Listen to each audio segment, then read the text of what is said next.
Hello, welcome back. Today I wanted to talk about a subject I find quite interesting, which is it possible for a player like me to get above 20, back over 2,500? What do I need to do to get to do that? And is it inevitable that when you get older your rating will decline?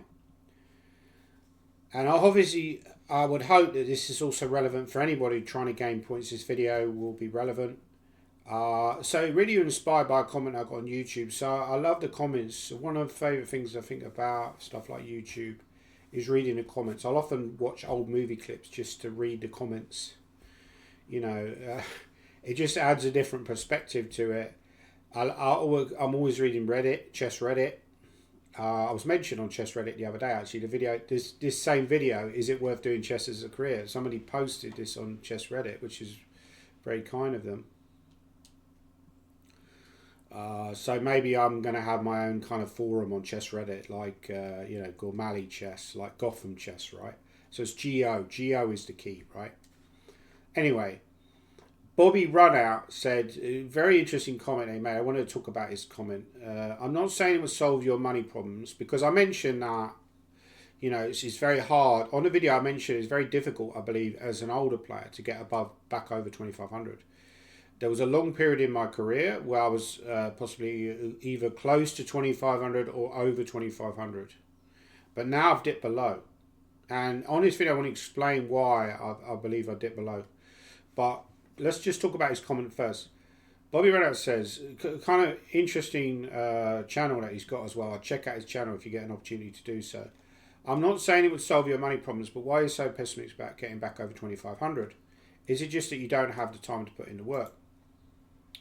So I've stated that 2,500 is possible, but tough due to my age and the number of underrated juniors you face in open events these days. But he then replies to my reply. Sorry, just turn this. For some reason, I've got this stupid alarm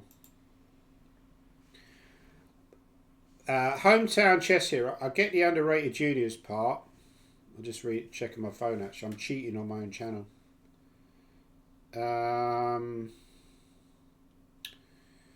Yeah, I get the underrated juniors part. I've experienced this at a much lower level. But what about your age as an issue? Is an issue? That's a question? Basically, is it energy levels, sustaining out focus for many hours? I don't think it is, although there were some tournaments recently where I found certainly 2 games a day. I think energy levels. If it's 1 game a day, I don't think I have an issue, but 2 games a day. I can see getting somewhat slower at calculating with age. This is a very interesting point he makes because that kind of like touches on maybe one of the things that I've noticed where I've declined is when positions get critical. I either have an emotional breakdown in the sense where I start thinking too much in terms of the result. I let my ego get ahead of me, and I'm not objective. Or I notice that my brain just can't calculate as well as it can. I'm just not as comfortable as calculating when I get short of time when a position gets critical. Although I think that was always an issue for me. But when you get older, I think you're less able to control the problems that plagued you before. So that's often why you see older players, they're almost guessing. Like they play moves. The older they get, when you get to like 70, 80, they just play. You can tell they're not really calculating because they've just given up the whole process of trying to calculate. When you're younger, you're kind of more mentally disciplined. He mentions that besides, I'd have guessed your decades of experience would fully compensate for a moderate loss of speed. But is it really that much of a problem at classical time controls? In fact, I would say it's almost the opposite problem. That certainly at faster time controls, my intuition is still a powerful weapon because I won the UK Rapid Play last year. I won the English Blitz Championships because I finished second in the UK Blitz, but the guy who finished above me was Ukrainian, Gasanov. So therefore, I qualified to be UK, English Blitz champion, so I'm quite proud of, even though I didn't win the tournament. But in classical time controls, that lack of discipline and calculation can cost you. So clearly, older players don't have a problem playing blitz well, which is ironic because you'd say the other way around. Besides, I'd guess your decades of experience would fully compensate for a moderate loss of speed. Yeah, there's something that is relevant is experience, but on the other hand, you have something called fluid intelligence, which deteriorates over time. How much does experience compensate for that loss of fluid intelligence? I don't think experience is as powerful a weapon as fluid intelligence is in chess, in my opinion. And that is why we're seeing older players decline in rating and we're seeing younger players surge up the rating list, as I'm just going to mention. I know it's financially worth making a living from tournament prizes, even most 2650 players struggle. Yeah, exactly. I think even Hans Niemann was complaining recently that he's not getting invites to tournaments. Well, he is in a unique situation where he's potentially blacklisted from tournaments, but because of his either his reputation or that other players don't like him. But even there's only a limited number of places in these elite tournaments. Even if you're a 2700 player, you're not necessarily going to get great invites. So certainly for players lower down the level like myself, we're going to struggle. 2500 player is not necessarily going to get great conditions, but it seems like it could have direct practical value in terms of commentating lecture simul club. Yeah, absolutely, and also for content creator credibility success. Yeah, what he says has some validity, definitely. I do reply. I was over 2500 before. And it made very little difference to my income. In fact, when I was over 2500, I made less money than I do now. That's very true. When I was 2573, I probably made less money because I had less courses out. I did less online coaching. I hadn't written as many books. As to the possibility of getting there, of course, it's possible but difficult. Please, can you show me an example of GM around my age or older who has gained points recently? So this is what we're going to touch upon in the video. This is what we're going to talk about in the video. Most are losing ratings, some are losing heavily. It's not as if winning tournaments or playing. It's not as if I'm not winning tournaments or playing badly. So in the last, I'd say, couple of years, I've probably won more tournaments than I ever have, and I think that dates back to 2019, where I started working a bit harder on my chess, and I'm starting to see the fruits of that now, in a way. But my rating has gradually declined because, certainly in classical chess, it's hard now to for an older GM to even maintain their rating, let alone gain points. It's very, very difficult. Because of the rating deflation, which we're going to talk about. Also lack the financial means to play enough tournaments to get back over 2500. Yeah, I'm still paying off this Sitages tournament that I just played. Sitages cost me an absolute fortune. So if you look at my rating graph, let's have a look at my rating progress. So way back in the day, if we go way, way back, I was rated 2470 for quite a long period back in the mid 2000s. And then I had a surge, and that was due to, I think, getting over my fear of flying in early 2005. I played Gibraltar.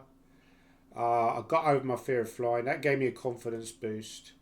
I started to play really, really well. I got in the England team, got to 2570. So it wasn't like I was 2570 for 10 years. I hadn't really proved myself to be that level for so long. But I was generally around about high 2400s, low 2500s for quite a long period before that, dating back to the late 1990s. And I got to 25, then I had a disastrous Turin Olympiad. I dropped below that. Of course, when you're 2570, you pretty much got to get a GM norm or close to a GM norm in practically every tournament you play to maintain that rating. That's why it's so difficult. So, I probably wasn't quite sort of 2600 level even back then. I wasn't working that hard on my chess. I probably work harder on my chess now than I did then. But I thought because I'd got to a high level, I would maintain it for a long period. I thought my chemistry had just changed and I was just going to maintain it forever. But I dipped below. But of course, I maintained a decent level for quite a while. I was around about 20, got back over 2,500 in 20. I had a nice little boost in 2011. Got back to 2520, and then I'm thinking, well, okay, happy days. I can do that again. 2013, I had a good period. 2013, yeah, got back over 2,500. 2015, I had another little surge, got back over 2,500. All the way until we get to, this is the crucial period for older GMs, is 2019. Now, what happened in 2019, which changed so much for chess, and what we're seeing now in open tournaments, because you're playing, most players are really, really young now who you're playing. When I played Hastings about a couple of weeks ago, my last three opponents, I played a guy called Jack Liu in round 7. He's 16 years of age, sorry. And I won that game. He's 16 years of age. In round 8, I played against an Icelandic GM who's currently rated 2550. 21 years of age. Last round, I played against a 15-year-old. So, who won the tournament, by the way, which shows a lot. The Chinese GM, who's now become a GM, because that was his final norm. But the aggregate age of those opponents were 53 years of age. So for an older player, you're constantly battling these players, and it's kind of demoralising because you're playing against, you really feel like you're fighting against the tide. You go back to 2000, obviously I was young then, even the mid-2010s, I wasn't playing players who were like, 15, 16 in every open tournament I played. There was kind of like a group of players you would play against. But now the whole thing has changed because in 2019 you had the pandemic. That brought a lot of people into chess. So once we got past the pandemic, you gradually see my ratings started to decline a lot. And I had a big dip. Actually, I was stabilised till about 2022, but then I had a big drop in 2023, and I felt like I was gradually dropping. I went down from 2470 to 2460, and then I dropped quite a lot. And this is something we're seeing with a lot of older GMs. Now, my rating decline has not been as precipitous, I should say, as some players. Let's look at an extreme example of somebody who has dropped a lot. And that's Andre Izatrescu, but he's similar age to me, but he has played at a very high level.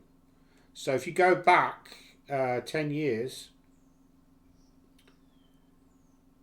he was rated as high as, or more than 10 years. So 11 years ago, he was rated 2677.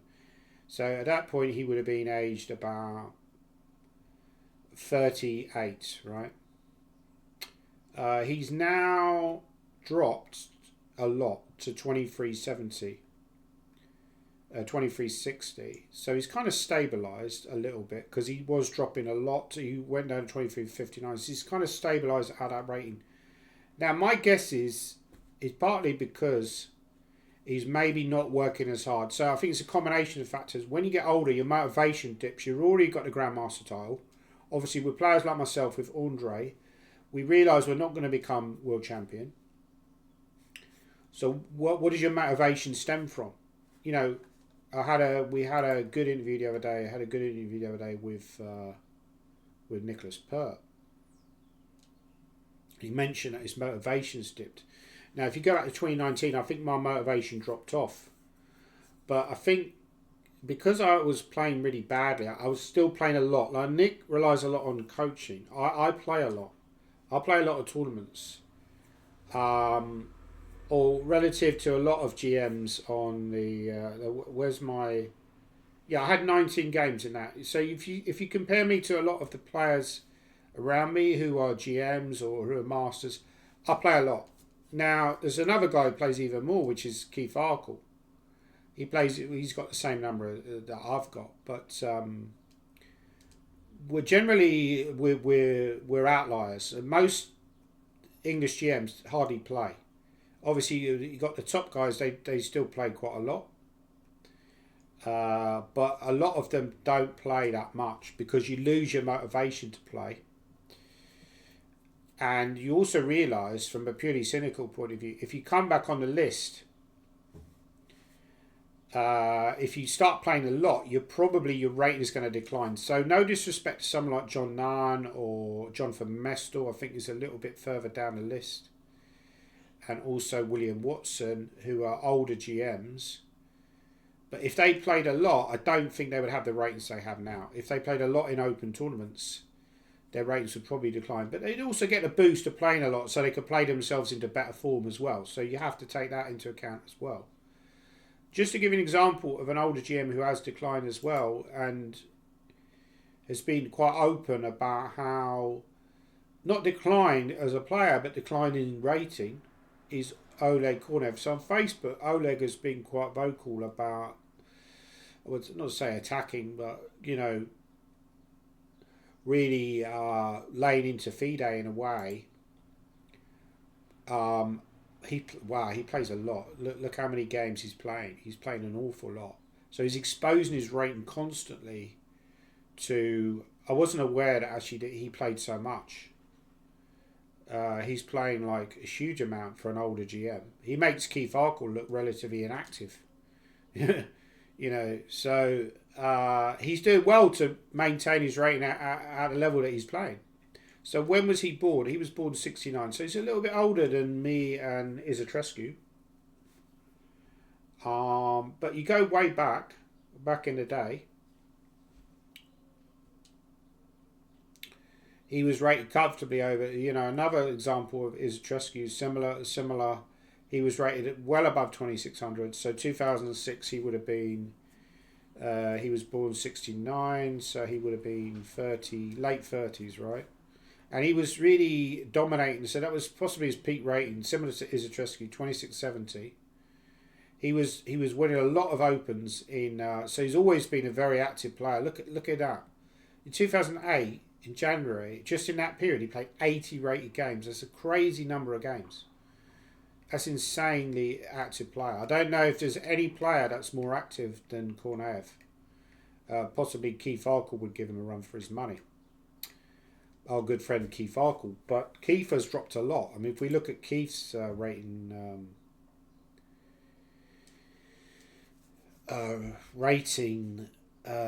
Keith, where's Keith Arkle? Down in the rate, you have to go way down. Back in the day, that would not be the case. Keith Arkle is currently rated 2339. He plays a lot. Look how many games he plays. I mean, he's almost as active as Kornev was back in the day. You know, but if you go back, he's been relatively active throughout his career. If you go back to, you go way back to, I think 2014. Keith had a really good period. I think it was either 2013 actually, where he got 4 GM norms in a row. And I think he got paid off in that 25-10. I even remember that tournament where he got back over 2500. I believe it was something like the Isle of Man, and he beat Justin Tan the last round. I even remember that game, you know. But he'd obviously, back in the day, he'd been rated over 2500. I think that was his peak actually, like 2530. I think maybe he was rated above that before, like going back to maybe late 1990s. He was rated 2540, but I'm not sure. Keith would be able to tell me. But very typical example, somebody post-pandemic, fairly active. Okay, older now, obviously. You have to take into account the age. He's dropped a lot. Now, Oleg's... so then I want to talk about another example of a player that's... is possibly a little bit younger than the players I've talked about, but you know, and a little bit younger than myself. He's born 82, but you know, still fairly old for a GM, I would say, in comparison to some of the players that are playing now. is Rene Castellanos Rodriguez. Now he was playing in that tournament I played in Bali, Benidorm, and he did pretty well. I think. I think he won like one of the better prizes, maybe even tied for first. Right. He played some pretty good games. So I was quite impressed with his level. Some of his games look really impressive, and if you look at his rating, he'd actually got the GM title later in life. So he's a good example of somebody who's managed to buck the trend almost. Now, how has he managed to do that? Well, firstly, motivation, because he wasn't a GM. So he was a high-rated IM for a long period. But Agard told him, look, you need to sort yourself out. You know, you need to become GM. You are at that level. You need to sort yourself out. And he gave him a kick up the backside, and it worked. But he's also working hard. So because of that motivation, he's working hard. He's doing this killer chess training with Agard. He's working like properly. This is how you can buck the trend. So as an older GM, like how would I do it? How would I get above 2,500? I'd have to train every day. I mentioned this before. I'd have to train every day, maybe with people like Agard, maybe with people like Rene, and train on difficult positions to really get myself in that kind of tournament frame of mind. You know, really try to elevate my level, you know, Dvoretsky, Russian school type training, that kind of thing. Really train my openings as well, look at the openings really heavily. You can't compete with the really elite players, the younger elite players, people like Dubov, who says he's doing 8 hours a day on openings, and people like Eragazzi, who are very young and working on. I think this is really the thing about being a chess professional.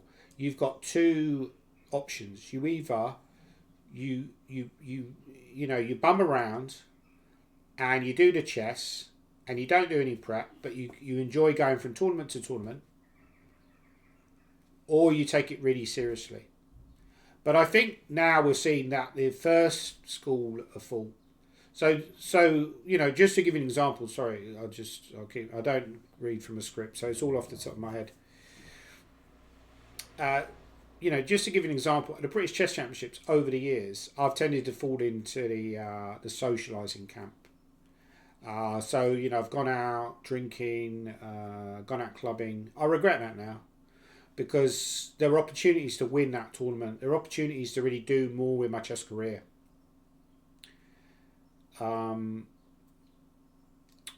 But I wasn't able to do that.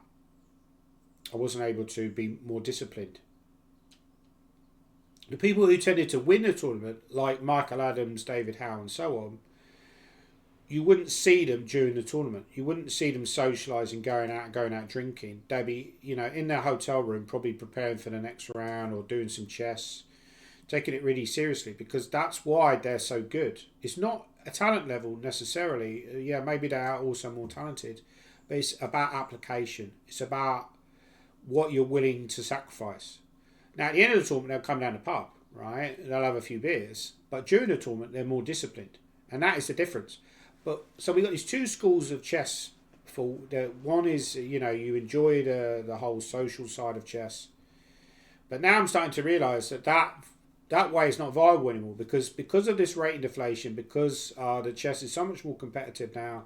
You're playing in these tournaments with these much younger players. You're not able to maintain that kind of social life without your rating declining. And that's what I kind of realised in 2019, because I realised I was going through the motions. I wasn't doing well in the chess. So I started putting more work in, and I kind of reaped the benefits over the last couple of years. I started winning a lot more tournaments. But going forward, can I get over 2,500? That's the $1 million question. I think I would have to play a lot more. So I'd have to somehow boost my financial bank balance a lot more to the position where I could afford to go and play sitages like every month. You know, I could play 2 or 3 tournaments every month to play enough. Now, Korneev has been playing enough to keep in form, right? So he doesn't necessarily need to train because he plays all the time. But I think he's fighting against the tide. He's fighting against the tide of deflation. Now, there was this big debate on Facebook. Krasenko got involved. Mikhail Krasenko, who's a former 2,700 player from Poland, has always been a very strong player. He's from the Soviet Union originally, actually, I believe. I don't believe he's from Poland originally. I believe he's from somewhere like Russia or Ukraine. He is in the opposing school of thought in the sense that he thinks almost rating deflation, if it exists, is a good thing. And you don't want to have rating inflation. And FIDE doped the system with points last year. Not because they're worried about players like Korneyev, who are dropping, or myself. They don't care about us at all. What they care about is, where's ratings? Ratings top. What they care about is people like Magnus Carlsen, Caruana, Nakamura, people like Eragazzi dropping below 2,800. You know, players dropping below 2,700, because then it gives a false impression of rating decline. No, that's not a false. It gives a false impression of people declining in strength, when in reality the chess level is stronger than it ever was. But because of this rating deflation, people are declining. You know, and the players who are improving in rating are players like Arjun, who are younger players who've got the energy to fight against this rating deflation. They don't care. They haven't got any scar tissue. They're not worried. They'll just keep going forward. They work very hard on chess. Gukesh is another example. You know, Nordibrek, I think, has got one of the highest chess IQs of anyone in chess. You know, he's got great understanding. You know, Ali Reza, Firouzja, players like that are fighting against the deflation. But even Magnus himself has lost points compared to his peak. So that is really the video. I wanted to talk about, you know, what is the possibilities of getting above 2,500. Can an older GM, and this is relevant for all levels, that if you're motivated enough, you can gain points. If you're not motivated, you're probably going to drop. And I think, you know, Andre mentioned the classic example of an older GM who's lost points. I think his motivation dropped off somewhat. You could clearly see that. He's not as motivated as he was. But he's also punished by the fact there's a lot of rating deflation. So please leave your comments down below. Do you agree with me that there's some kind of rating deflation? Even Magnus Carlsen said that there's rating deflation. He thinks it's about 30 points. I think for the more active you are, the more you possibly get punished by rating. You know, I mean, although there is rating deflation, I would say that players like Keith and Izatrescu and obviously Korneyev are not as strong as they were in the past. But they're not much weaker. It's just that they're basically, you know, I would say for myself, maybe I'm slightly weaker in some areas than I was. I don't feel like overall I'm that much weaker. And certainly in rapid play and blitz, you know, my intuition is a powerful weapon. You know, I think that's one of the strengths of my chess. One of the weaknesses is staying calm under pressure when I'm short of time. Normally in rapid play I play so quickly I don't get so short of time. But it's an interesting debate. I mean, I'd love to see people's comments. You know, I love reading comments on YouTube. Yeah, I'm always reading Chess Reddit. I'll just read Chess Reddit non-stop. Somebody left a video. They posted my video up on Chess Reddit, so that was very kind of them. But yeah, certainly at Blitz as well, I've dropped. And rapid play, I mean, to be honest, Blitz, I would probably have dropped more if I'd have played more of those tournaments in Sitages, because they were like some phenomenally underrated players. You're playing Indian kids who are like 17, 1800, who in reality are 22, 2300 strength. So you're inevitably going to drop points. You know, it doesn't matter how well you're playing almost. You know, you're going to drop points if you're playing players who are underrated. You know, overall, you're going to drop points. So this is why players have been dropping points. When you're playing in tournaments where you're playing against underrated players, overall, if your rating is accurate, you are going to drop points. So that is why most older GMs have dropped points. The ones who are fighting against the tide are the ones who are younger themselves, and they're improving. Because I'm not improving, I'm more or less the same level as I was in the past, I'm dropping points. And I'm possibly slightly weaker than I was, so I'm dropping points. But even if you are exactly the same strength as you were in the past, because of the rate of inflation, you will drop some points. So this is the point that you would make, and someone like Kornaev, Keith Arke will probably fall into that camp as well. Feels that active players should be given a boost. If you're inactive, you haven't played for 20 odd years, you play 2 or 3 games, you come back as a 2500 player. You know, if I was a 2500 player and I decided I'm not going to play for 20 years, I come back, I play 2 or 3 games. It might be in senior chess, which isn't as competitive. I hardly drop any points. I come back as a 2500 player. Now I'm higher rated then than that player who's incredibly active, who's playing all the time. Is that fair? I don't think it is, because in other sports, in golf, if you don't play competitive golf and you don't gain world ranking points, you will drop down the world ranking list. But in chess, your rating will stay relatively the same. Is that fair? I don't think it is. I don't think that's fair. Now, what do you actually see? This is the last point I want to make in the video. What actually do you see in terms of concrete? Because this is a point, you know, I've kind of gone off on a bit of a tangent. This is a point that Bobby Runat was making. You know, what could you do? How can you try to make a living for chess? You know, what could 2500 benefit you as opposed to 2400? In my opinion, 2500 isn't going to benefit me that much, but it will benefit a little bit. What I've started to see is, because your rating declines, if you're an active player, your rating declines, your tournament invitations will start to shrivel up. So Keith mentioned this. He didn't get invited to the English Championships last year. I did get an invite to the English Championships, but I didn't get an invite to Cambridge. Keith didn't get an invite to Cambridge either. Players like Kornaev, you know, his rating is really effectively his pass. You know, that is his kind of logo almost. If his rating drops off, then the tournament organisers look at that and they say, well, he's not very good, right? But in reality, he's possibly just as good as he was in the past. And they'll look at, well, the inactive players coming back after 20 years has only played 2 games. They'll say, well, he's a better player than Kornaev. The reality is different. The reality is he's not a better player. He's a worse player than Kornaev.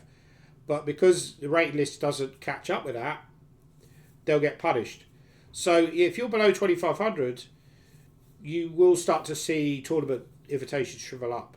If I got back over 2500, I might start to see maybe slightly more invitations. I might start to see slightly better conditions. I might also, because the whole act of getting over 2500, I'd probably win more prize money just in that process.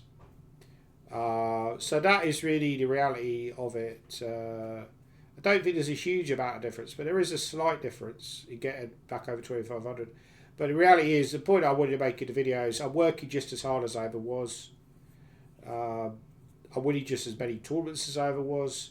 But everybody's dropping points. Pretty much every older GM is dropping points, with a few examples of outliers like Mr. Rene Castellanos, who has done exceptionally well. Most older players are dropping a lot.